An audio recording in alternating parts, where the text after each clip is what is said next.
چند دن پہلے سویڈن میں قرآن کی بے حرمتی کرنے کی اجازت ایک عدالت نے دی اور وہاں پر قرآن کو آگ لگائی گئی۔ پوری دنیا میں اس کے بارے میں احتجاج کیا گیا، بیانات دیے گئے، لیکن بات اتنی نہیں ہے، اسے آگے کی ہے جو کہ ہمارے پاکستانی میڈیا نے لوگوں تک پیغام نہیں پہنچایا۔ اس کی وجہ صرف اور صرف ایک ہے کہ ہمارا قلم کار یا تو لا علم ہے یا وہ وظیفہ خور ہے، تنخواہ دار ہے۔ ہمیشہ رہنما، ہاں وہ سیاسی ہو، ہاں وہ تعلیمی ہو یا صحافی ہو، وہی دلیری کے ساتھ حقائق عوام کے سامنے رکھ سکتا ہے جب اس کے دل میں خوف اور لالچ اور ڈر نہ ہو۔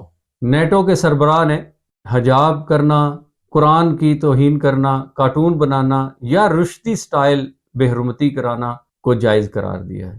یہ نیٹو وہ آرگنائزیشن ہے، جب رشیا کے خلاف جنگ شروع کی تو ہمارے بہت سارے مسلمان ممالک نے نیٹو کا اور امریکہ کا ساتھ دیا۔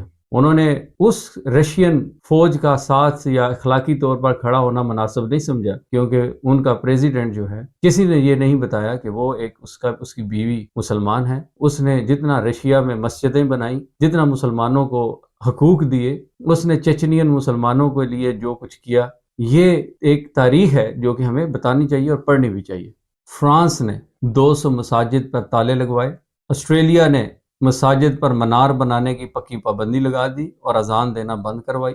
بہت سارے ایسے دنیا میں مسلمان ممالک ہیں جنہوں نے مسلمان مخالف کام کیا۔ ہمیں اپنے پڑوس میں انڈیا کی مساجد دیکھیں، ہمارے بزرگوں کے اولیاء کرام کے دربار دیکھیں، وہاں پر انہوں نے ان کو شہید کر دیا۔ ہمارے برما میں مسلمانوں کو مارا گیا، شہید کر دیا گیا، اور لیکن ہم نے آواز تک نہیں اٹھائی۔ عزت بھیک مانگنے والی قوموں کی نہیں ہوتی، عزت کمائی جاتی ہے۔ ہمارے پڑوس میں طالبان رہتے ہیں، جب وہ آتے ہیں تو افغانستان کو عزت کی نگاہ سے پوری دنیا میں دیکھا جاتا ہے، لیکن وہی اخوانی جب وہاں پر اپنے ان کے جو ایجنٹ ہیں جو افغانستان میں رہنا پسند نہیں کرتے، وہ بولی جو ہے وہ یورپ کی اور امریکہ کی اور اینٹی افغانستان، اینٹی اسلام، اینٹی اخوانی بولتے ہیں، تو وہ لوگوں کو اقتدار، پیسہ تو ضرور ملتا ہے لیکن ان کو عزت نہیں ملتی۔ یہاں پر ایک بات میں کرنا چاہوں گا کہ سلطان فاتح محمد نے یہ ایک بات کہی تھی کہ جنگیں دلیری سے لڑی جاتی ہیں لیکن جیتی عقل سے جاتی ہیں۔ جب بھی یورپ میں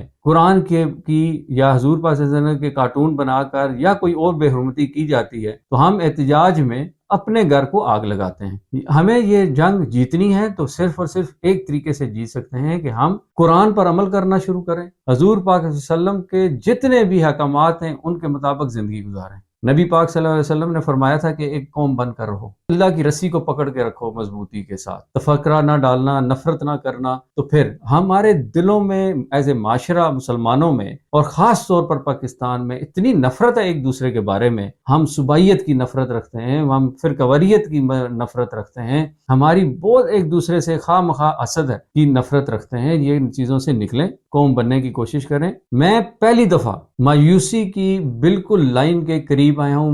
میں مایوسی کو گناہ سمجھتا ہوں، مایوسی ناکامی کو میں سمجھتا ہوں کہ یہ اللہ کے ہاتھ میں ہے، کامیابی ناکامی، لیکن مایوسی ایک شرک ہے۔ لیکن حالات پاکستان میں ایسے کر دیے گئے ہیں کہ آج پاکستان کا مسلمان جو ہے وہ اتنا بے روزگار ہو چکا ہے، اتنا ان پڑھ ہو چکا ہے کہ اس کو اصل حقائق کا علم نہیں ہے۔ ہمیں اپنی قوم کو اگٹھا کرنا پڑے گا، ہم اگٹھے خود ہوں گے۔ اب ہر پاکستان کا جو شہری ہے وہ خود قوم کا لیڈر بنے، اپنے محلے کو ٹھیک کرے، اپنے خاندان کو، اپنے گرد و نواح کو ٹھیک کرے۔ یہ معاشرہ آہستہ آہستہ بڑھتے بڑھتے پوری پاکستان کی قوم جو 25.5 کروڑ عوام ہو چکی ہے آج کی تاریخ میں، وہ پھر ایک قوم بننے کی ایک امید کی کرن نظر آئے گی۔ ورنہ آج اگر ہم یہ دیکھیں کہ یہ حالات ہمیں جو ہیں ہمارے ان ماضی کے لیڈروں کو پھر آزمائیں گے تو ہمارے مستقبل بہتر ہوگا تو قطعاً نہیں ہونا۔ 35 سالوں میں پاکستان کو ایک تعلیمی نظام نہیں دیا گیا، ایک صحت کا نظام نہیں دے سکے،